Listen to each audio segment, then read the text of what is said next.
So we received a lot of calls and messages throughout the night and into this morning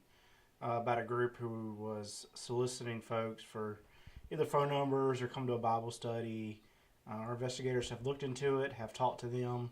They are a legitimate church, and of course, with the Freedom of Information Act, they have every right to be there and ask if people want to join. I heard that the police came out with a statement and everything that this has nothing to do with sex trafficking, but I was walking to class last Wednesday, and this group of people came up to me and asked if I wanted to join a Bible study, and they were asking me questions about do you go to church, have you heard of the Mother of God the Mother, and it was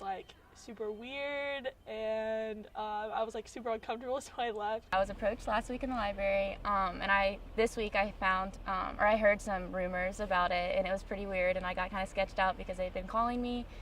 and so I blocked the number, and then I looked into it online, and I found out it's a religious cult. It's not human trafficking, which is good to know, but it's also pretty scary. I'm not sure what they do to their members, but they've been recruiting in Oxford, so I would just watch out.